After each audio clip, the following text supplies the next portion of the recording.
Welcome in, ladies and gentlemen, to another edition of the DFS Report. It is Tuesday, January the 28th. It should be a very fun show today. If you're playing on DraftKings, some just absolutely massive contests going on there tonight. So a very big slate to talk about today. Listen to our friend John and smash that like button before we get started. I know I personally am hoping to be $100,000 richer this evening. Hopefully that pans out for me. And if I do win it, I will hopefully be able to upgrade Zach's accommodations because he's coming to us live via the Nation Network HQ janitor closet, I believe. Is that where you are? Yeah, that's right. Stuffed into the janitor's closet today. Reminds me of my days in high school, getting stuffed into closets and into janitor's rooms and beat up. So I'm kidding. Yeah, it's a bit of a busy day here at Nation HQ. So sometimes you just got to take the space you can get. And I'm in one of our spare recording spaces right now. And the only light that I can get is from like a window that's beside me. So you know what? Fuck it. We're doing it live, Brock. Unbelievable. Yes. If we win 100K tonight while streaming from a janitor's closet, that would be some next level stuff. It really would. Okay, let's get into the starting goalies. We've got an 8-game slate on our hands. Really nice looking slate as well. Should be a fun one. Andrei Vasilevsky likely to get the start for the Tampa Bay Lightning up against the Chicago Blackhawks.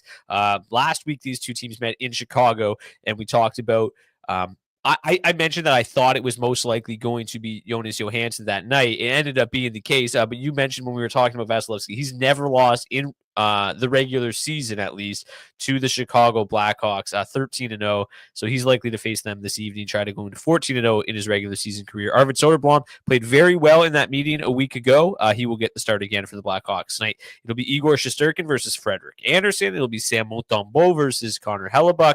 It'll be Ukko-Pekka Luukkonen, likely most likely for the Buffalo Sabres versus Jeremy Swayman for the Bruins. Likely going to see Ilya Sorokin. Obviously, they're down to their fourth string goalie as his backup, so he should probably get all the work he can handle moving forward. Mackenzie Blackwood goes for the Colorado Avalanche. It'll be Dustin Wolf versus Logan Thompson. It'll most likely be Philip Grubauer, although unconfirmed second half of back-to-back for the Kraken. We've also seen Joey Daccord make, I believe, 10 straight appearances. I think it's 7 straight starts, but 10 straight appearances, something like that. Lucas Dostal confirmed to get the nod for the Anaheim Ducks. And then the last game of the night, you got Adin Hill likely to get the start for the Vegas Golden Knights up against Jake Ottinger for the Dallas Stars. I agree with SMK 5430. Let's win some money tonight. Yes, we should. If you win, send me a DFO hoodie. If I win 100K, we'll give away lots of hoodies tomorrow. I promise. Okay, let's get into the slate. Now, I say it's going to be a fun one because obviously the Tampa Bay Lightning are massive favorites on the slate. But outside of them, it is a lot of very, very tight games. So it's a very interesting slate. You know, it's going to lead to a lot of ownership coming in on that Tampa Bay side of things tonight. But the rest of these games, man, are going to be fun to break down. So let's get this Tampa Bay game out of the way. They are minus 403 home favorites, 4.2 implied total, just a 2.1 implied total for the Chicago Blackhawks. Unsurprisingly, Tampa 1 grades out as the number 1 line overall and also the highest owned line of the slate. Gensel and Point coming in at about 16% ownership, and then Kucherov double that at 35%. So to full stack them is probably not going to be outrageously high owned just because they are still $25,100. Looking at about 16% probably to full stack this trio tonight. In terms of the matchups, obviously very good. You're going to see a lot of the Tampa Bay top line going up head-to-head with the top 6 of the Chicago Blackhawks. Then the Cirelli line is going to see a little bit more of the first and third line for the Chicago Blackhawks. So slightly better matchup for the top line because they're going to see a little bit more of this Bedard line that struggles a lot defensively. But by and large, good matchups for both of those top 6 lines for the Tampa Bay Lightning. And if you miss it, like we obviously had some issues with this Tampa Bay team recently, right? Last week in this exact same game, it looked like it was going to be Hagel, Cirelli, Kucherov on the top line. And then warm-up started, it was Point Gensel, threw everything off. Everyone's builds were completely screwed up. So I'm just going to get out in front of it here. At practice, let's open up the actual tweet, the actual source. From the morning skate today, you've got Gensel, Point, Kucherov, Hagel, Cirelli, Geeky together in the top 6. So now, if it ends up being something completely different in warmups, you can't yell at me. So this is kind of more close to the configuration that we've been accustomed to seeing the Tampa Bay Lightning go with for the majority of this season. And they've been great, right? Like the top line obviously has been together for the majority of the year. They've been unbelievable. But the second line, I have played an absolute ton of them this year, more so when they were very cheap, but their underlying metrics are just as good, if not better, than Tampa 1. They see a little bit less ice time. The way that they're kind of rolling out the power play units is still a bit funky, right? You've got Tampa 1 all together with Radish, and then you've got Tampa 2 together with Hedman. So it's a very interesting game for this slate. Obviously, it's going to draw a lot of ownership. It's a little bit difficult to build around Tampa 1 given the price tag. Tampa 2 doesn't feel as high of an upside play, but also looks like a strong play. What's your plans tonight? I believe you're 20 maxing as well. So what's your plans tonight with Tampa 1 and Tampa 2? I'm going to be playing a lot of them. It feels like a great spot for them here once again against Chicago. Hopefully they keep these lines the same so we don't get kind of screwed like we did last week. That one was pretty frustrating for me, to say the least here. I think I've got a little bit more interest in trying to get over the field on the second line here. You mentioned these underlying numbers. They're a little bit stronger than that top line is. Obviously, they're going to be cheaper to stack, $15,800 versus $25,100. One thing that I found myself doing a fair amount here early on is playing Hagel, Cirelli, and Kucherov together. You're getting some exposure to both of these lines. Cirelli and Hagel obviously have some correlation on the second power play unit, as does Nikita Kucherov, because he is spending time on both power play units. And these Tampa Bay Lightning only run their top power play unit for about 58% of the power play ice time over their last 10 games here. So I think it's a good way to kind of get some exposure to, both lines here in this matchup. But yeah, I've got a lot of interest in both sides here, or both lines rather. I'll be at the field on a full stack for Tampa 1 for sure. And I think I'm going to be well over the field on Tampa 2 here. It's a really interesting slate. The pricing feels kind of soft on this slate to me, to be totally honest with you. I know we were talking ahead of the show about Brandon Hagel's price starting to creep up. He's up to $7,400 now. So obviously that's kind of factoring into things a little bit here. But, you've got some other lower salary lines that are grading out really well. Seattle, Anaheim, Calgary too. Like, these lines are pretty cheap to stack and look to be in pretty good spots, especially in that Seattle Anaheim game as one of the two late games here tonight. So yeah, I don't see any reason to not get to the field and over the field here on the Tampa Bay Lightning tonight. It does just feel like a smash spot again. It is worth mentioning that, like, in this game the other day, I think it was last Friday, they didn't do much at 5v5. Granted, it was in Chicago. They'll be able to get their matchups better a little bit tonight, but they didn't do a whole lot at 5v5. This Gensel, Point, Kucherov line only got 5 shot attempts off in 7 minutes together.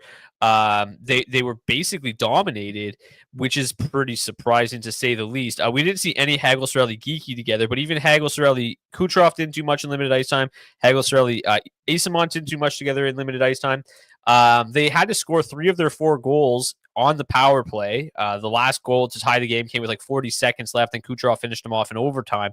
So 3 of the 4 had to come via the power play. So if you're kind of on the fade Tampa train tonight, or that's kind of your plan, there is some reason to think that it's a viable plan. I don't, it's not something that I feel super comfortable doing. I think that this is a obvious smash spot and kind of the most obvious smash spot on the slate.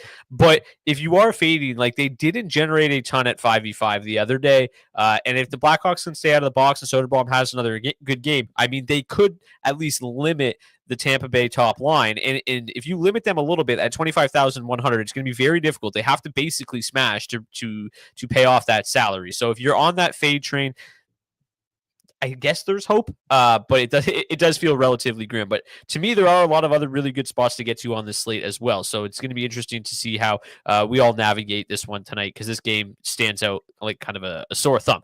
The other night, we did talk about liking this top line for the Chicago Blackhawks. Most of that had to do with Jonas Johansson getting the start. They played very well, right? I think Nazar had a goal and an assist. But yeah, Nazar had a goal and an assist. And that Bedard had 1 assist, and then a couple shots on goal, I believe. Let me just pull it up here. The shot volume was pretty low for them that night, but that line did get on the board twice in that game. The matchup is still pretty good tonight. Obviously, seeing a lot of that top line. that Kucherov line is very good offensively, but they're pretty poor defensively. Looks like it could be a relatively high event matchup. But with Vasilevsky getting the start, such good numbers in his career against the Blackhawks, I don't really have a ton of interest getting to Chicago tonight. Like you said, there's a lot of really nice, like $14,000, $15,000, $16,000 lines tonight. I don't really feel it's necessary to get to Chicago one. They've been playing very well. They are just 13,900. I don't play them very often, other than that, like last Friday. Are you planning on going back to them at all tonight? Probably not here. I mean, they're grading it as the 18th best line to target on the slate. It feels like a pretty tough spot for them here tonight. They obviously don't have a terrible matchup score, seeing 49% of their ice time against that Tampa 1 line. The Lightning, for as good as they are offensively, that top six, they also give up a fair amount defensively, especially that top line. So, I don't hate the idea of maybe mixing them in a little bit. Obviously, there's not a lot of ownership coming their way, just 1.9%. As a full stack. But, Connor Bedard, he has been hot as of late. He's kind of really starting to find his stride again. Frank Nazar is putting together some okay games early on in his NHL career. Then Tyler Bertuzzi is continuing to shoot at a really high rate, right? 25% shooting percentage.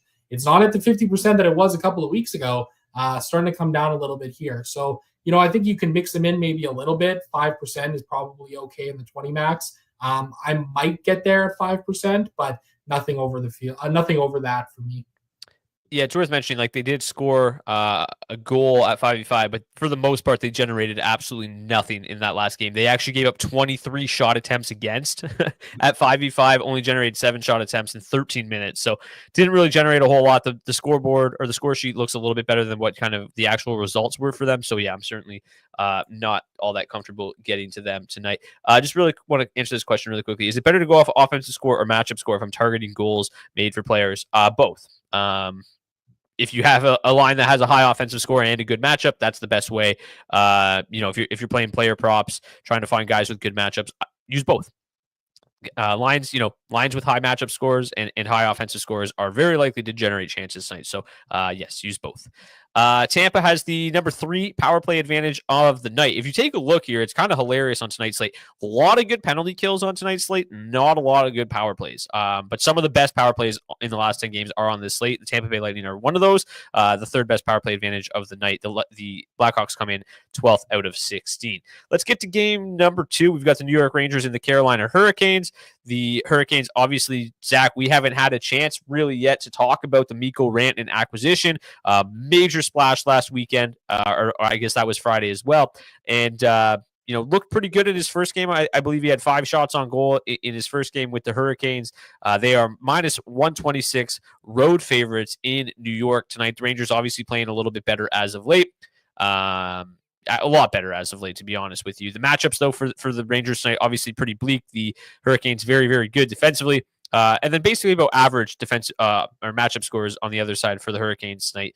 So we kind of get our first look at what we expect to see with Mikko Rantanen and Sebastian Aho. Again, there's no actual sample to go off of yet, but this is basically like what Sebastian Aho, Mikko Rantanen, and Blake did in their first game together, and then a lot of just Sebastian Aho and Jackson Blake before Rantanen got there. So these offensive numbers will likely be a lot better as Mikko Rantanen kind of gets worked in here. But this game as a whole doesn't feel like one that I've got a lot of interest in. Obviously, on the Rangers side of things, these defensive metrics for the Hurricanes stand out. The Rangers have been very strong offensively as of late. With Frederik Andersen getting the start, maybe you could talk me into them a little bit more, but it just seems like there's better spots on tonight's slate. And I do think that Frederik Andersen probably gets things figured out more sooner rather than later. It's been a bit of a struggle since coming back from injury. He gave up 3 goals on 25 shots in his first game and then 4 goals on 22 shots in his second game. So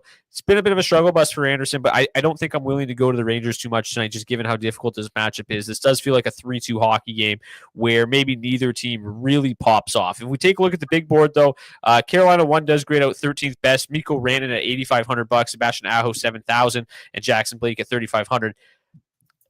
It seems a little pricey. Like they're really good, obviously, a lot of talent, but I don't know if I really want to necessarily buy in right away in maybe a less than ideal matchup. So I probably won't get to too much Carolina 1 tonight, but I look forward to playing this line a ton. And it is a bit difficult, right? Mikko Rantanen's obviously outstanding, but he was playing 23 minutes a night when he was in Colorado. Now it's going to be close to 18, 19 minutes a night. He's still $8,500. I think it's a bit of a steep price to pay given this matchup tonight. What do you think about Carolina 1 tonight? Yeah, I've got some tepid interest here. Like I kind of want to get on this Carolina 1 train and play some Rantanen. So I might find myself double the field on Carolina 1 just to kind of get some exposure there, see what happens, see how they look, and if they can pop off together. I think as a whole, my interest in this game is fairly tepid from a player standpoint. To me, it feels like some really strong goaltending plays here. Looks to be a pretty high-paced game.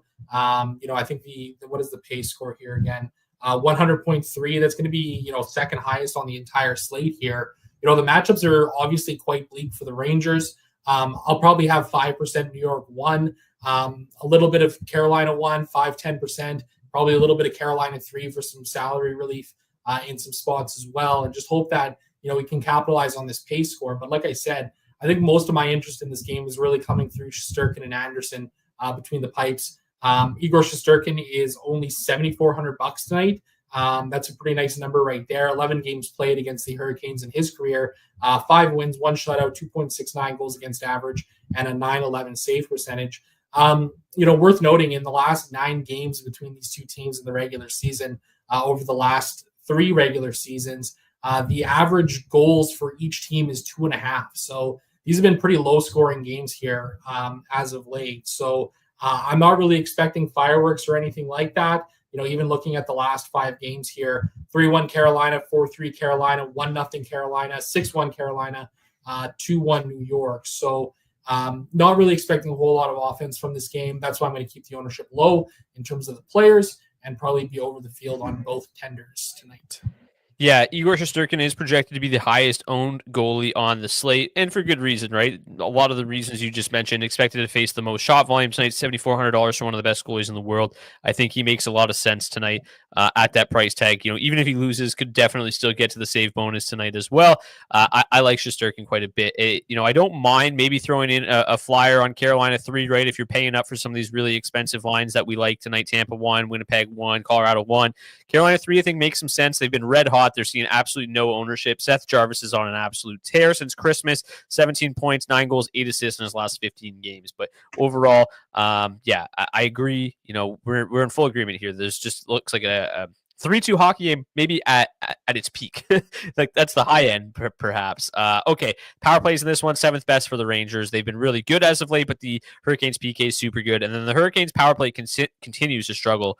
Hopefully the addition of Rantanen helps out a little bit, but right now they are 28th over their last 10 games and run into a Rangers PK that is in the top 10. Any final thoughts before we move on to the Habs and the Jets? No, let's move it along.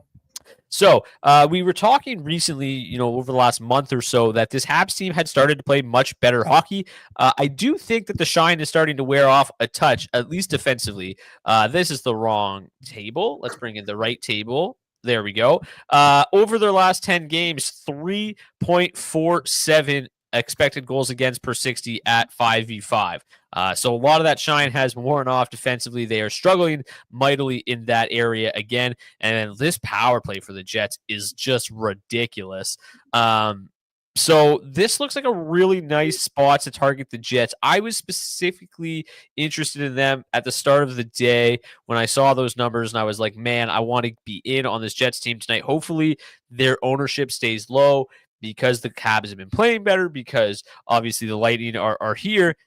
The Jets are still garnering a fair amount of ownership tonight. They're coming in at about 10.6%, which is the second highest owned on the slate. But Velarde at just 8% is going to keep that entire line stack owned percentage down a little bit.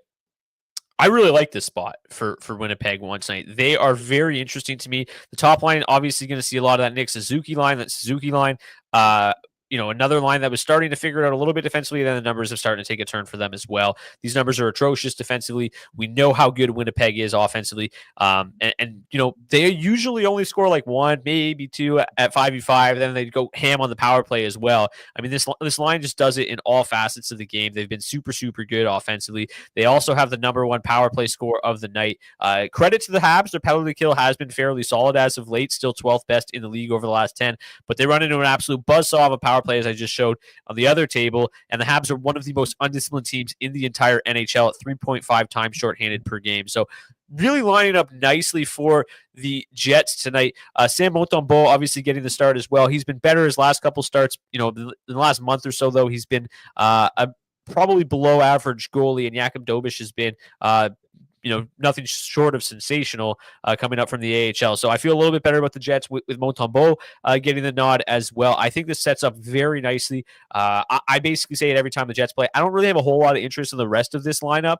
I believe Nikolai Ehlers' salary is just skyrocketing. Yeah, he's up to $7,200 as well, which just seems crazy given the situation he's in here. So a lot of interest in Winnipeg one. That's probably it for me. I don't really have much interest on the Montreal side of things. The top lines obviously continue to play pretty well. Their matchup is solid, but with Connor Hellebuck between the pipes at the other end, I think there's just better spots on the slate than Montreal tonight. How about you? Yeah, I agree with you here for the most part. I think Winnipeg one looks like a great play to be over the field on tonight. Projecting for just 10% ownership here. I don't really have a whole lot to add to them here.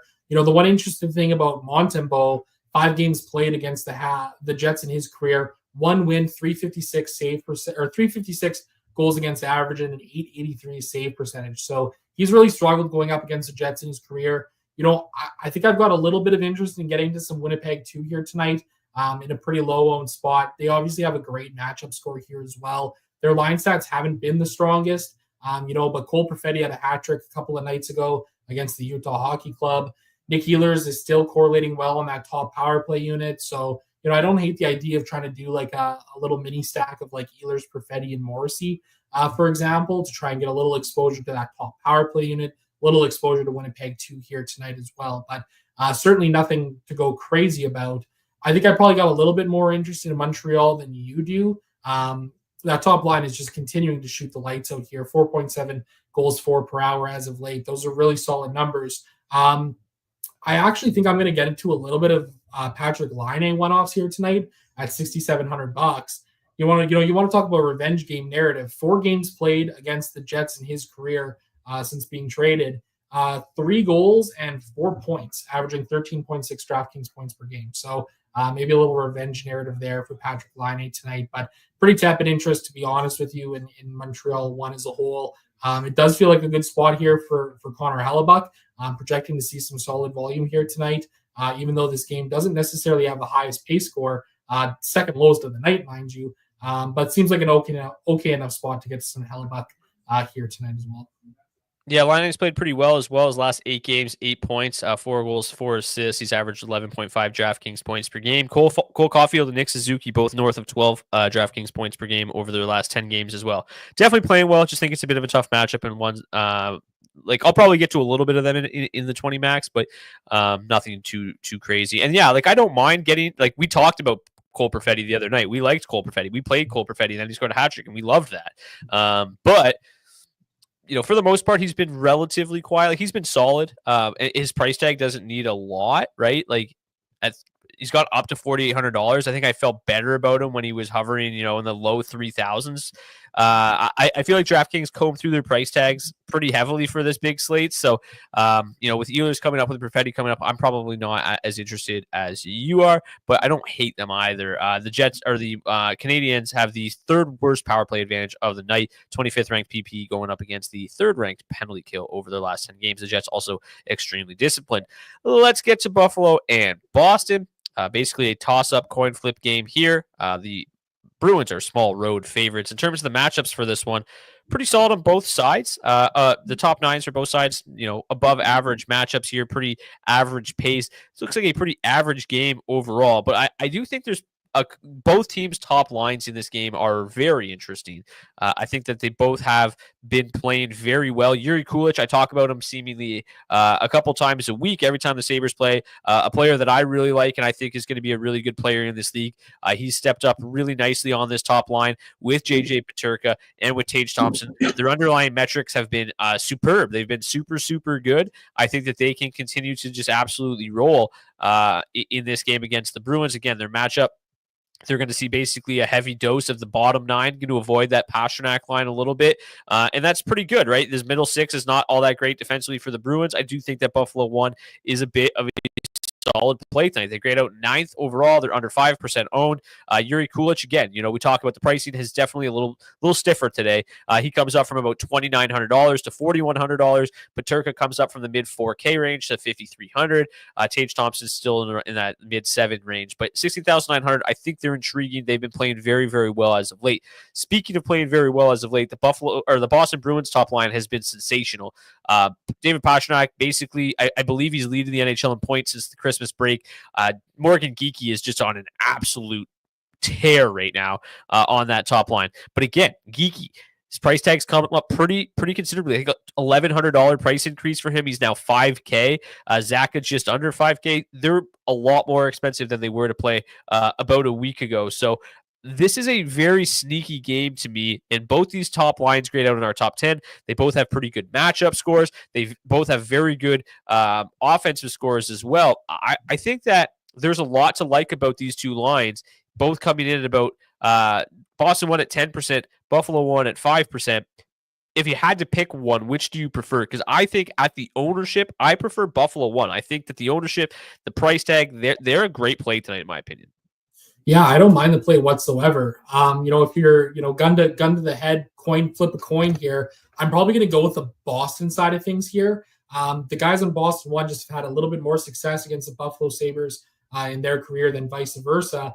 Morgan Geekie, 7 games played, 4 goals, 6 points. Pavel Zacha, 29 games played, 8 goals, 23 points. Pastrnak, 38 games played, 16 goals and 40 points. The other thing for me here is the Jeremy Swayman factor. Haven't really said that a whole lot this season, Jeremy Swayman being a factor in games. But man, he has put ass to belt against the Sabres in his career. 8 games played, 7 wins, 1 shutout, 1.47 goals against average, and a .940 save percentage. Dude just loves to beat up on the Sabres. Granted, a lot of people seem to love to beat up on the Buffalo Sabres. But it seems like an interesting spot here for Swayman as well. $7,900, grading out pretty solid from a value perspective here tonight on this slate. So I think for me, my coin flip's going to be going towards that Boston side of things. But I'm going to meet the field on both lines here. I'll have some Buffalo 1. I'll have some Boston 1. Both seem like they're in really good spots. I don't mind this game whatsoever. It's a little bit of a sneaky play here. I kind of really like this. Over the last 10 games, David Pastrnak leads the way on tonight's slate in terms of DraftKings points per game. Excluding bonuses, 19.5 DraftKings points per game is 3.1 DraftKings points per game clear of second, which is Nikita Kucherov. So David Pastrnak has been on an absolute run as of late at $8,800. I believe he is the second highest owned forward of the night. Let me just double check my facts. Yes, he is. I'm still coming in half as owned as Nikita Kucherov. But yeah, Pasta's been red hot. In terms of the power plays here, not great. Both power plays have been pretty poor, but both penalty kills have also been pretty bad as well. Both teams fairly undisciplined too. So again, this leads to it being a fairly nice looking game stack here, especially considering these two lines aren't going to face each other much at all. And there's the opportunity for both these lines to have good nights and kind of trade chances back and forth. So this game, definitely on my radar tonight. I love both top lines. Are you going to take a look at anything else in this game, or is it basically just the two top lines for you? I think it's probably just going to be the two top lines. I think you could talk me into a little bit of Buffalo 2 here. Their numbers are grading out fairly well here as of late from a line stat perspective. The matchup is fairly solid, all things considering, coming in as the 19th best line to target as of late. Jason Zucker continues to be on a scoring heater here, 1.8 goals per hour over his last 20 games, shooting 26%. Alex Tuck is filling the net quite a lot here as well, too. 1.3 goals per hour, shooting 20%. So, I think you could probably talk me into a little bit of Buffalo 2 here, 5% ownership. They're only projecting for 3.8, so easy way to get yourself a little bit of exposure over the field there. Let's get to the next one. We've got the Islanders and the Avs. This one looks a little bit lower scoring. The Avs are minus 131 road favorites, 3.1 implied total. The Islanders at 2.8. So the Islanders, in case you missed it, are still without Noah Dobson, going to be for a while, and he was joined by Ryan Pulock on the injured list as well. So Adam Pelech, Scott Mayfield on the top pair, Romanov, and the newly signed Tony DeAngelo on the second pair. DeAngelo, when Pulock got hurt the other night, played 25 minutes. He's also on the top power play. Not a great matchup here with the Avs, but boy, Tony DeAngelo at $3,500. If he's north of 20 minutes tonight and on that top power play unit, I think that he's a pretty good value play on the blue line. But outside of him, I don't really have a ton of interest in this game or in this Islander side specifically. The matchups are pretty bleak on both sides. You've got the top line for the Avs looking, graded out pretty good, but still, we're going to probably take some time to get things sorted out with Martin Necas up there. But the underlying metrics, kind of what we have. Again, full transparency. This sample is, what we've seen from them so far, which I believe is like 30 minutes together at 5v5, and then what Jonathan Drouin and McKinnon have done so far this season without Mikko Rantanen. So Jonathan Drouin and Mikko Rantanen together have been really, really good. And then obviously adding Necas into the mix is going to be helpful as well. So the underlying metrics, really, really good on that side. And that is not the right tab. They are an interesting play tonight, in my opinion, just given the fact that they are coming in, about half is owned as the top line for the Lightning. They're 21,300 still, though. Drouin's been playing well. Necas price is up at $6,800, but I mean, if he goes out and plays 25 minutes tonight at $6,800, it's a pretty good play. So they're certainly interesting tonight, but I feel like this is a fairly low event, low scoring game environment. So I'll probably get to them a little bit, but I don't know if I'll meet the field at 10%. I definitely won't be over the field. I might meet the field, but this game just feels lower scoring to me. I don't have a ton of interest, and this Avs power play just continues to just be terrible. And the Islanders' PK, to their credit, has been pretty good as of late. The Islanders also very disciplined. Like, I just don't really think this is a super high scoring game, and one that I think needs to draw a lot of my attention. Maybe you can convince me otherwise. I do think the goaltenders in this game are pretty interesting. You've got a pretty nice price tag on Ilya Sorokin at $7,200. I know you personally have a difficult time trusting Ilya Sorokin, and I do as well. And then Mackenzie Blackwood, we know what Mackenzie Blackwood's been up to this year. He's been just nothing short of spectacular. And given the injury issues for the Islanders, it wouldn't shock me at all if the Avs, come away from this game with a 3-1 win or something like that. So I like Blackwood as well. It's priced up at $8,200 on the road. Isn't always, my favorite play, but I think he's good in a pretty low scoring game environment. So pretty long-winded way of me saying I'm probably only playing goalies and Tony DeAngelo on this one. Yeah, that's totally fair. I've got some interest in Colorado 1, similar to Carolina 1 here. Just want to see if I can capitalize on some of this early time here together. Martin Necas' first game against Boston didn't go so well for him. 2 shots on goal, 2 block shots, 5.4 DraftKings points. But against the New York Rangers on Sunday night, 2 assists and 3 shots on goal. So had a little bit of success up there early on.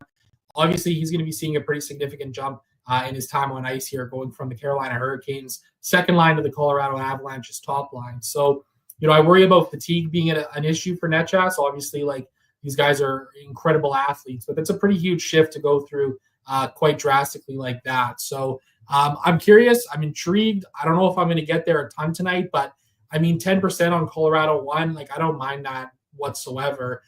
Both Mackenzie Blackwood and Ilya Sorokin have been good against the opposing teams. In their careers, Blackwood, 9 games played, 4 wins, a shutout, 255 goals against average, and 917 save percentage. Sorokin, 5 games against Colorado, 1 win. It was a shutout, mind you, but 313 goals against average and a 919 save percentage. So I think both of these goaltenders have a chance to see a pretty fair amount of volume here tonight. And I think, I do agree with you here that the goaltenders might be my favorite way to go here. Kind of similar to that New York Rangers, Carolina Hurricanes game earlier where, solid pace score. You can see some volume in this game coming the goaltenders' way. And I think that's probably how I'm going to attack it. I don't think I'm going to be getting to the Islanders here tonight. Maybe 5% on that top line, but similarly with Sorokin, I have issues playing the New York Islanders for some reason. I can never seem to get them right. So they're usually a fade for me, and it'll probably be the same tonight. I mean, a reason, I guess, to back the Islanders and potentially fade the Avs to third game in 4 nights here for Colorado. Like you said, fatigue could be a factor here for. I don't necessarily think it's going to be a huge issue, but like 3 and 4 nights, it's always kind of a bit of an issue for the entire squad. And a guy going from playing 17, 18 minutes nights up to 25. I mean, the second half of back to back, we saw it drop down still to 19:34. So he's going to get as much all the ice time that he can handle. And yeah, the 25.08 in his Avs debut was a career high for Marty Necas. So yeah, like, if he was a little bit cheaper, I think I would be just kind of jamming him in at $6,800. It feels pretty reasonable. I think you could argue it could be a little bit higher, maybe 7K for a guy that's going to be playing as much as he is. But yeah, third game in 4 nights, not the best matchup. The power play is still struggling. Maybe Necas helps figure things out there on the power play, but I'm probably not buying in tonight. Calgary and Washington is going to be another one of these games that's really going to kind of shift this slate, I think, because Calgary 2, which is a line that we love and talk about all the time, it grades out very well, and we'll get to why in a second. But they're only $10,500. They are arguably the best value line on the entire slate. They're drawing a healthy amount of ownership, nothing outrageous, healthy though. At 8% basically across the board. The matchup line versus line is great. Matchup team versus Logan Thompson, not great. Logan Thompson has been unbelievable. There's another couple factors here to consider. I don't really know if they mean anything, but I'm just going to say them anyway. Logan Thompson just was unbelievable and secured a bag. He got paid a couple of days ago. Maybe it was yesterday. A 6-year contract extension to remain in Washington. In his last, basically since his last start before Christmas, he's 10-0-1 with a 947 save percentage. One other thing, he's from Calgary. He's probably going to have friends and family in town for the game.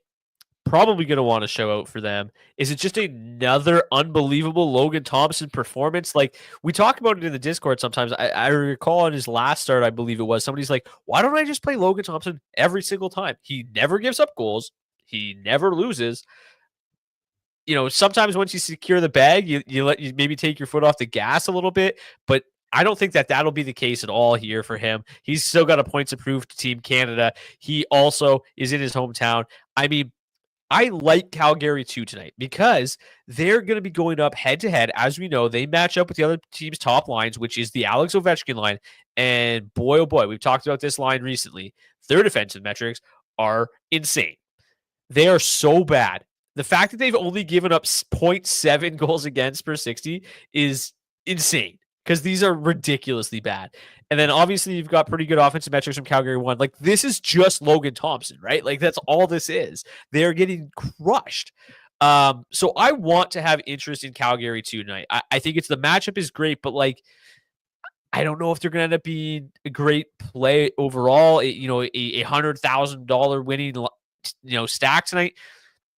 I guess the thing they have going for them is that Coleman, Backlund, Coronado, for the most part, all three of them have pretty good shot volume, have pretty good floors. Their usage is good, and they're so cheap that they don't need a ton to pay off that salary. They really only need like a couple of shots each and a goal, and they're probably going to get there. So they could lose this game 3-1 and just be another perfect Logan Thompson performance. But if Calgary 2 scores that goal because this matchup is so great, it could all work out. I wouldn't be totally surprised too, before I get to you here, because I know you're going to want to talk about Calgary too, if they're a little bit higher owned than this because they're so easy to fit in. I kind of think that Logan Thompson's a nice play tonight. Once again, like, there's just really no reason to doubt him. He's projected to see the lowest, second lowest shot volume on the night, so that would be one reason not to play him. But like, again, if he stops 26 of 27 shots and gets the win, he's going to be pretty, close to optimal tonight. 9.2% ownership, $8,300 is a bit expensive. But I think it's at $8,300. I don't mind Dustin Wolf on the other side at $7,100. I think that's a great price tag for him, as good as he's played as well. So this game doesn't really have a ton of my interest outside of Calgary 2 and the goalies tonight. What about you? Yeah, I kind of really agree with you here on all these points. Let's start with the goaltenders from my perspective. I think both are just great plays here tonight. Dustin Wolf is a guy we're seeing pretty significant home and road splits here. So, at home this season, he's got a 12-2-1 record at the Calgary Saddledome, a 198 goals against average, and a 936 save percentage, averaging 19.8 DraftKings points per game. His numbers on the road are absolutely atrocious. 6-5-1, 3.24 goals against average, and an 888 save percentage. So as far as I'm concerned, I'm pretty comfortable firing up quite a bunch of Dustin Wolf here tonight. I'll probably be, 15% on him here tonight and get some real leverage over the field on this spot. I'm probably going to do the same with Logan Thompson here, to be totally honest with you. And I think what I'm going to try and do is however much Calgary 2 I have tonight, I'm going to have an equal amount of Logan Thompson. Because I think the way that you broke it down, when you look at this probably being like a 3-1 game or a 2-1 game, it feels like that offense is going to be coming from that second line of the Calgary Flames. You take a look at the rest of the roster, that top line, Huberdeau, Kadri, Peltier. I mean, I don't really know how much I love that line here tonight. Obviously you've got Peltier up there for some salary relief. He's only $2,800, taking the price tag down to $13,300. But there's not been a ton of shot volume. Most of his production is coming through, some assists and stuff like that. The good news, I guess, in that sense, is that Huberdeau and Kadri continuing to score at great rates here. 1.6 goals per hour over Huberdeau's last 20. Kadri, 1.4 goals per hour. I don't hate the idea of playing a little bit of them here tonight, but Calgary 3 looks like they're in a pretty bleak spot, right? It doesn't look like there's any worthwhile diving down to them, even though Yegor Sharangovich is seeing about 5% ownership. He is on that top power play unit. So when you really look at this Flame side of things, as far as I'm concerned, it's pretty much Calgary 2 or bust for me. So like I said, I think, going to go equal parts Calgary 2 and Logan Thompson throughout my 20 lineups here tonight, and hope that one of them hits in a big way. And I really do like this Calgary 2 play. Like you said, man, like $10,500. Like, you really don't need a whole lot to pay this line off here. And it actually feels like their price has come down from what we've seen them in the past couple weeks here as well, especially with Backlund coming down to 3,200. It felt like he was up around that 3,800 mark pretty recently. So I really like him. It's a tough spot for sure. You've got kind of the, Logan Thompson coming home narrative. And he's had success against the Calgary Flames in his career. 5 games played, 3 wins, 268 goals against average, and a 924 save percentage. Yeah, Michael Backlund was $4,300 last game, so he's come down $1,100. Absurd. That's just absurd. Yeah, they grade out as the 3rd best line stack overall in terms of just raw projection, 11th best overall when you factor everything on these charts in.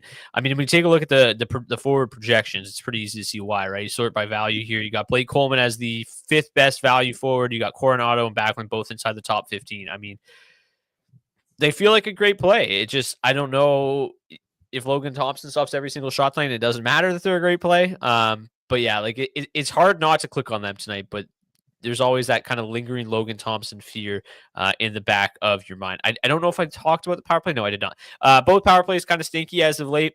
The Capitals PK has been pretty good, 10th best overall. The Flames penalty kills really been struggling as of late, 31st, but maybe it's an Alex Ovechkin night, I guess, right? The power play could click tonight, but I mean, you look here at the team charts. I mean, both teams have been, the Flames specifically have been really solid 5v5 defensively. Both teams not generating a ton offensively. Both power plays, like I said, not all that great. So yeah, it feels like a lower scoring game.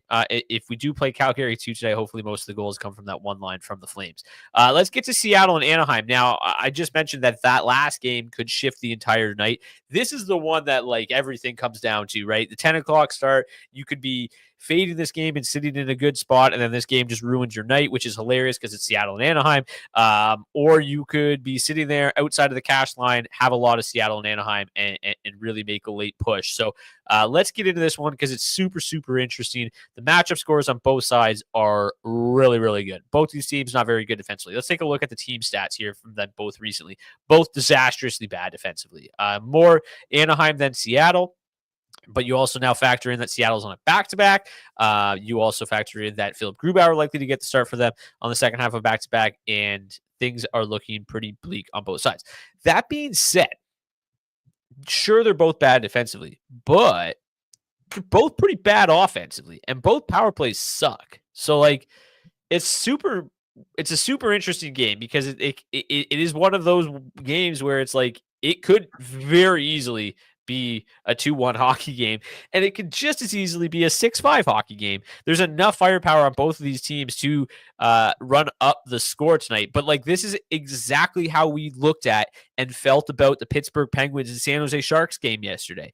It could be low scoring because both teams can struggle offensively, but it could also be 6-5. And you've got Nedeljkovic and the Penguins struggling defensively, and the Sharks had given up like 7 goals a game for their last 5 games. They won, what was it, 2-1? Like that isn't in the range of outcomes for this game. I really do feel that way. Let's start with the Seattle side of things tonight. That top line has been good, as we know. The second line's really starting to come on here. Basically all season, Chandler Stevenson's line has had just the worst offensive metrics of all time. They've been able to find a trio that is working with Burakovsky and Bjorkstrand, and they have the number 1 matchup score of the night. The underlying metrics aren't amazing, but they're definitely above average. They grade out 17th best at just $11,300, just 5% ownership. They're super interesting to me as a super cheap play. I don't know how much I trust them, though. I feel like it would be very difficult to be like, hey, I'm going to play Seattle 2 with a lot of confidence tonight. I might sprinkle them in, but it won't be for big money, and it won't be with a lot of confidence. Seattle 1 grades out number 4 overall, which again, that is the line that's really been doing a lot of the heavy lifting for Seattle as of late. The matchup score is good. The offensive metrics are good, but again, they're scoring at 3.6 goals for per 60, but they're still not generating a lot. A lot of that was early when Kako came. They were dominant, and we've just seen the numbers drop and drop and drop. The matchup is obviously great. I just don't know how much I can trust this Seattle team. So I'm hoping you have a slightly different opinion, and maybe you can sway me to what the public is seeing. The public really not quite flocking to Seattle quite as much. Anaheim seeing a decent chunk of ownership as well. Like this game is got a lot of ownership, but it's pretty spread out. What are you doing? Let's start with the Seattle side of things. Do you feel differently, or is it just so tough to get there? I don't think it's all that tough to get there because they're not expensive. $14,200 to full stack Seattle 1 is the 4th best line to target on an 8-game slate. There's something there to me. Like it feels like these, Seattle 1, Anaheim 1, it's kind of a DFS Charts play in a sense, just because they're seeing such low ownership here tonight. I mean, 6% ownership pretty much for both of these lines feels really, really low. The big thing here with Seattle 1 for me, we're going to call it the Matty Beniers factor here tonight, okay? Because he is coming in at $5,100. Obviously, that's a bit of a higher price tag than I think I would like to see on Beniers. But he's played 10 games against the Anaheim Ducks in his career. He's got 6 goals and 16 points in those games. He hasn't scored more than 9 points against any other team in the NHL. So for whatever reason, Matty Beniers just loves to go up against the Anaheim Ducks, which is weird because he's from Massachusetts. He's not from Anaheim or SoCal or anything like that. But for whatever reason, the guy just loves the West Coast. So I'm really comfortable here on this Seattle 1 side and this Anaheim 1 side as well. I mean, I think the Toronto, Strome, and Terry have been playing some really solid hockey as of late. I mean, I say it a lot. I really tend to fade Anaheim quite a bit as a whole. But this does feel like a spot where I'm comfortable getting a bit over the field on. You look at these second and third lines, and there's intrigue all around here for me because I mean I think maybe Seattle 3 is probably the line that I'm the least interested in just because of their line stats. But these matchups are all great. I don't think it's egregious to kind of go and say, okay, I'm going to play 10% Seattle 1, 10% Anaheim 1. And then mix in 5% of the second and third lines of both of these teams. Maybe I have a little bit more exposure to this game than I'm comfortable for, but the salary for these guys are all pretty low. I mean, the most expensive line in this game is Anaheim 1 at $15,100. We just talked about Calgary 2 being $10,500, where we said, okay, if each guy has a couple of shots on goal and this line scores a goal as a whole, they're paying off their salary. And it feels like the same here. For the Seattle and Anaheim game. You also take a look at the pace score, a 102 pace score I mean, that's a pretty high number for that, right? So I'm kind of comfortable opening up a little bit here on these guys. Taking some of these salary savings and being able to play some of these more expensive, Tampa stacks and Winnipeg stacks here on the slate tonight, and really try and get a little bit different, getting over the field on these two top lines, because I would hate to be in a contest tonight where all of a sudden one of these lines go off and it ruins the night, right? So I'm comfortable getting a little bit over the field and kind of planting my flag on all three of these top 9 lines for both sides. I agree that Beniers' price is what frightens me a little bit. He was $4,200 yesterday. He went up $900, but maybe it's just the Anaheim factor. Somebody pointed out that he obviously just hated the Disney movie. I think we talked about that last time these two teams met. But yeah, Schwartz, obviously, he's the guy that's got the great floor on that line. Kako, $3,900, doesn't need much of a floor. Beniers, I mean, he has to just continue his Anaheim dominance at $5,100. I feel better about the Duck side of things, quite frankly. Frank for Toronto at $5,800, Terry at $5,500. I love the fact that they're going to face Philip Grubauer tonight. So I'm a little bit more interested in that side of things than I am. But yeah, Seattle won and Anaheim won. I mean, they grade out the top 5. It's hard not to have interest. If I didn't like them, I wouldn't trust my process, and the charts here are the process, and I'm just going to put my faith in it, and that this game is going to be high event, and that both Seattle 1 and Anaheim 1 can have plenty of success in this matchup. They both play a lot. 31% of the 5v5 ice time for Seattle 1, 30% of the 5v5 ice time for Anaheim 1. Really good stuff there. And then again, like the defensive metrics are pretty brutal. You've got this Seattle PK really struggling right now, 27th over their last 10 games. Probably won't matter a ton with the Anaheim Ducks power play struggling. But yeah, I think there's a lot of cheap pieces of this game that I want exposure to. Just I'm never going to feel comfortable about it. And if this game ends up being 2-1 or 3-1 with an empty netter, I'll come on here tomorrow and be like, I knew that was going to happen. I just got sucked in. It just doesn't feel super comfortable. But yeah, the ownership is low. I'm on board. Any final thoughts on this one before we move to the final game of the night? Yeah, I think, just talking about the goaltenders here quickly. Obviously, Phil Grubauer, not a very good NHL goaltender. Lucas Dostal, a fairly good NHL goaltender who's also really struggled against the Seattle Kraken in his career. 5 games played, no wins, 326 goals against average, and an 888 save percentage. So maybe it's instead of the dosed wall, it's the dosed screen door tonight.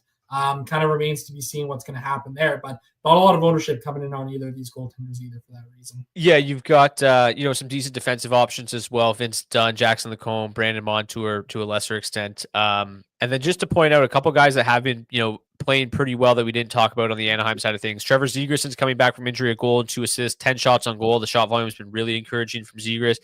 He's played, around 15, 16, 17 minutes in those 3 games. Not amazing, but not terrible. The Mason McTavish has been on a bit of a heater himself as of late. 6 goals, 2 assists, 28 shots on goal over his last 10 games. So he's been solid as well. Decent one-off options if you don't feel like full stacking. I don't really think I'm probably not going to stack Zegras, Carlson, and Killorn together. Zegras one-off seems okay. Same thing with maybe a McTavish one-off. We talked about that third line having really, really good offensive metrics. They've come down a little bit, but good enough to maybe consider him as a one-off play tonight as well. What does that power play look like? Like, there's a McTavish. What is it here? Yeah, like a McTavish Lacombe mini, maybe. Terry Vetrano Lacombe feels fine as well. Just need that power play to figure it out against a bad Seattle PK. Okay, final game of the night. You've got the Vegas Golden Knights and the Dallas Stars. I mean, these are 2 of the most difficult teams to figure out, in my opinion. I don't know if I've won a bet on the Dallas Stars this year, to be honest with you. When I bet on them, they stink. When I don't bet on them, they are the best team, or when I bet against them, they're the best team in the league. Vegas, obviously, very good home team. Matchups here are kind of across, a little different across the board. Going to be a lot of Vegas won against the top 6 of the Dallas Stars. So they're going to draw a pretty good matchup. Not a great matchup for that second line, which has just been red hot finally. They're finally winning me money. And then the Dallas top 6 has basically average scores tonight. I don't know if I'm going to get to a ton of this game. I kind of want to, just because it's the late game, but I just don't see this being all that high scoring. I think there's just better game environments on this slate tonight. Have they met each other this year? Let me see. Yeah, they played once in December. Actually, they played twice. Vegas won 3-2, in December in Vegas, and then Dallas won 4-3 just last week. So, that 3-2 game in Vegas is probably kind of more in line with what I'm thinking is going to happen tonight. I just don't really have a lot of interest in this game. The power play for the Vegas Golden Knights grades out second best, but they do face the fourth best PK. It just goes to show. I pointed out at the start, there's not a lot of good power plays and a lot of good PKs on tonight's slate. So even the second best power play going up against the fourth ranked PK is second best tonight. Zach, what do you think of this game? Because I just have a hard time having a lot of interest here. Like I like the matchup here for Vegas one. I haven't really been a fan of full stacking them all season. Maybe a Jack Eichel one-off, but I just think there's better one-offs on tonight's slate. Like I'd rather, if I'm paying up for Jack Eichel, who is $8,100, like I'd rather just get to David Pastrnak at 8,800 or Kucherov at 9K. They do grade as the third best line overall. So, similar to Seattle and Anaheim, I have interest. I just have not been a fan of full stacking this line this season. Yeah, I agree with you. I think for me, like most of my interest is coming in on Vegas one here in this game. I think I'm probably okay getting a bit over the field at maybe like 10% on a full stack of these guys. The last 3 seasons, these two teams have had some fairly low scoring games, all things considering. It does feel that way to me here tonight. These that last game, that 4-3 game, really kind of bucked the trend of a lot of unders hitting. I think the over only cashed in one of the other 8 most recent games between these two teams. But, we're looking at results of like 4-3, 4-0, 3-2, 2-2 in the shootout, 2-2 or 3-2 in the shootout, 3-2 in the shootout. There was a 6-1 win for Vegas back in 2023, 2-1 in overtime, 2-1 in the shootout. That's the kind of game that it feels like to me here tonight as well. So I don't think I'm going to be getting a ton of ownership here. I think Vegas one kind of intrigues me the most. Mark Stone and Jack Eichel have had some success here in recent years against the Dallas Stars. So I think that's a reason to kind of get okay or get comfortable, backing that Vegas one line. In terms of the Dallas Stars, it's like, man, like, what do you really do with this team, right? Like it doesn't feel like we're hitting them the way that we had been in the past. The offense has been pretty spread out in those last 8 games from the Dallas Stars perspective. Jamie Benn, 2 goals, 5 points. Rupe Hintz, 3 goals, 4 points in 6 games. Jason Robertson, 2 goals, 4 points in 8 games. I just don't really know if Dallas is going to be able to get there tonight. I think most of my interest is going to be kind of coming in on that second line just because of these stronger underlying numbers that we're seeing here from them. They're also coming in with, an okay matchup score, nothing crazy to write home about. But Vegas won, they've kind of found a way to kind of play some better defensive hockey than what they were earlier in the season. So, and I think a lot of that probably has to do with Mark Stone kind of getting healthy and being a regular in the lineup once again. So I don't know, man.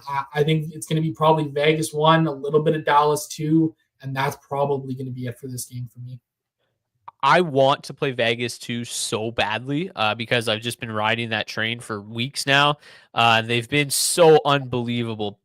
Thomas Hertl in his last 11 games, 8 goals, 6 assists, 14 points, averaging north of 3 shots per game. Pavel Dorofeyev, 7 goals, 3 assists, 10 points over his last 11 games, also 37 shots on goal. They've been so good, among the 2 best players in the league on tonight's slate. The matchup is just not ideal, right? They're going to see a ton of that bottom 6 for the Stars. That bottom 6 for the Stars has one job, and that's don't give up goals. So I would have loved for Vegas 2 to carry me to a 100K tonight. I just don't think that that's going to end up being the case for them. Obviously, on the Dallas Stars side of things, like that top line of Robertson and Wyatt Johnson has really just been doing all the heavy lifting. Johnson is on Robertson, excuse me, on an absolute heater. But at 6,900 and 6,500, price is getting up there on both of these guys, right? We took advantage, like we said we were going to do, on that cheaper price tag, and now it's gone back up to the point where it's like, okay, you have to at least strongly consider whether or not you want to get them in. And then obviously with tonight's matchup, it's far from ideal. They get out 24th overall, just a little bit too expensive for my liking given the matchup. So yeah, probably not a whole lot of ownership in this game. I'll probably mix them in a little bit. I mean, I think I've played Vegas 2 at least in one lineup for every game they've played in the last month. So I like I like that line a lot. I just don't know if I like them a lot tonight. Let's get to some defensemen tonight. Some of the best value defensemen on tonight's slate. Tony DeAngelo, I mentioned him off the top, $3,500. Really like him in this spot. Not the best matchup, but really like the price tag, and a guy that's projected for 25 minutes tonight. Jackson Cole, mentioned him already as well. Really like his game. He's been a tremendous player for the Ducks this season. Rasmus Anderson at $3,900. I don't like, where did that come from? Like, why is he $3,900? What was he in the, like, the last game? He was 4,900. The game before that, he was 5,400. So just a massive drop off for Rasmus Anderson. Doesn't make much sense at all. Darren Radish, projected to be the highest owned defenseman on the slate for good reason, playing massive minutes at $3,700, seeing a lot of power play time as well. Those four stick out as just absolutely tremendous options. Lane Hudson, not in a great matchup with the Jets, but $3,400, like that feels like a $1,000 drop as well, right? Like, let me just confirm that. In his last game, he's 4,400. Yeah, $1,000 drop for Lane Hudson as well. So I like him a lot. Anybody else that's really sticking out to you? I know your boy Braden Schneider is always in the mix for you at $2,600. Yeah, absolutely. Schneider will be in the mix again here tonight. Just a solid player, block shots, take shots, all the things you want to see for your DFS lineups. There's a lot of like really good feeling value here on this slate tonight. Like even Jacob Trouba at $3,600, like his salary has come down what feels like $1,000 at that price point there. So I think, I'm probably going to be sticking with those guys that you mentioned as kind of my core plays here tonight. They all look really solid.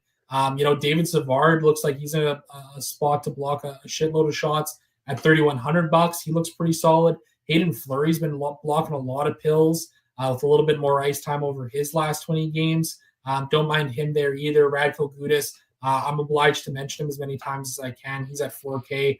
Like him as a guy who not only blocks a lot of shots, but has some pretty good shot volume his way as well. So, I think that pretty much covers it on the defenseman for me. I just want to circle back to one thing about Vegas too, and it's Victor Olofsson. He is seeing the lowest ownership of anybody in the Vegas top 6 in his 7 games played against the Dallas Stars in his career, 3 goals and 5 points. So he's had some success there. Maybe there's a reason for you to sneak a little Vegas 2 into a lineup tonight. Over his last 10 games, the highest floor per game among defensemen, so just shots and block shots on tonight's slate, highest among any defenseman on tonight's slate is Jackson Lacombe at $4,400. Feels great. Fourth on that list, Radko Gudas, your boy. In terms of actual DraftKings points, Victor Hedman, Cale Makar, Shea Theodore lead the way, followed closely by Lane Hudson. So that $4,000 drop in price doesn't make a whole lot of sense for him. Let's get to the goalies. We talked about him a little bit already. Andrei Vasilevsky is the highest projected goalie of the night, just projected for 6.7% ownership. I mean, he should lock up a W. Has never lost this team in regulation or in the regular season. 80% implied win percentage. I think he's a good play if you feel like you want to pay up for him. Hellebuck, same thing. Don't expect either one of them to see a tremendous amount of shot volume tonight. I think they're both pretty solid plays, though. Probably won't get to a ton of Jeremy Swayman. I don't mind him. I think he grades out nicely. I think that price tag is pretty good. I just don't seem to get Jeremy Swayman right. I also talked about that game potentially being pretty high scoring, although you did mention he has great career numbers against the Buffalo Sabres. Logan Thompson, we've covered him already. Both like him a lot. Mackenzie Blackwood, similar. I probably play a little bit of both of those guys tonight. Igor Shesterkin grades out as the highest projected owned goalie of the night, $7,400. Really nice price tag. Projected to see the most shot volume tonight. Obviously has a chance to just absolutely go off. Will not pay $8,100 for Philip Grubauer. Probably not paying $8K for Frederik Andersen. You could make an argument about Jake Ottinger, I think, at $7,600. I think he's probably, I like his own percentage probably feels about correct, right? Middle of the pack feels like a middle of the pack play tonight for me as well. Some of these cheaper guys, Dostal, I think at $7,300 is certainly interesting. And then same thing with Sorokin and Wolf, 2 guys that I have quite a bit of interest in tonight. So for me, I'm going to either pay up or probably land towards the bottom here with Sorokin, Wolf, Shesterkin. How about you? Yeah, I agree with you for the most part there. Hellebuck, Thompson, Blackwood, I like those guys at the top of the salaries there. Sorokin and Wolf, I'm comfortable getting down to both of those guys tonight. Igor Shesterkin, probably going to be my highest owned play or highest owned goalie of the night. Just kind of eat some of that chalk there. I don't mind doing that. I mentioned Jeremy Swayman earlier at $7,900. I think he's a really nice pivot option in that kind of mid-range salary tonight on this slate. don't mind a little bit of Jake Ottinger as well. Let's get to the hat trick pick challenge. If you're new to the show and you want to participate in today's hat trick pick challenge, all you got to do is comment your hat trick pick in the comment section of the video on YouTube, not the live chat. So wait for the show to end. Hit the comment section up. If your player scores a hat trick tonight, we'll get you a $25 gift card to Nation Gear. You can pick up some DFO swag. Before we get to the hat trick picks, though, absolutely love this comment. Grubauer, $8,100 should be 0% owned, 100%. He'll have a shutout tonight now. So yeah, while you're thinking about your hat trick pick, let's get to today's DFO, our daily face-off head-to-head. Zach, you won yesterday, bringing your record to 31-30 on the season. Is this the first time? It feels like the first time in a long time you've had the lead, and I don't like it. Yeah, it's been a minute. It's definitely been a couple of weeks. We've kind of been going back and forth here. You know, you win 2, I win 1. You win 2, I win 1. Nice to put together a little bit of a run here and get back above the 500 mark for me. So I mentioned earlier liking this look of Sorelli, Hagel, Kucherov as a stacking option. So I went with those guys, and I was able to get Winnipeg one within there with the Mark Scheifele and Gabe Vilardi. Wanted a cheaper goaltender, so I went down to Dustin Wolf at $7,100. As I mentioned, his home road splits are quite staggering. So good at home. So comfortable jamming him in there.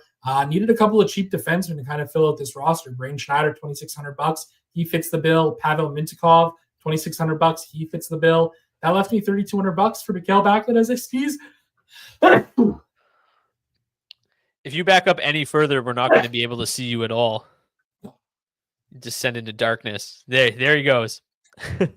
All right, let me get to my lineup here as you recover from that. I went with a bit of a cashier build tonight. I wanted to get Pastrnak and Kucherov in there, and I did. I was also still able to fit Gabe Vilardi and Mark Scheifele from that Winnipeg one stack that I like. Then obviously had to pay down, find some cheap value. I did so with Backlund and Coronado. Then on the blue line, Darren Radish, a guy I forgot to mention as a good value play on the blue line is Scott Mayfield, $2,500. Probably going to pay 25 minutes tonight, blocks a ton of shots. And then I went with Igor Shesterkin, hopefully he can see a lot of volume tonight and hit the save bonus at the very least. Did you get through your whole lineup? I did just in time for my sneaks. Good stuff. Okay, you won yesterday's head-to-head. Who's your hat trick pick tonight? Oh, man, my hat trick pick tonight. Boy, let's go Mikko Rantanen. Let's see if he can get it done against the Rangers. Wow, Mikko. Give me Kyle Connor. I left him off my daily face-off head-to-head, so at least if hedge my bets a little bit.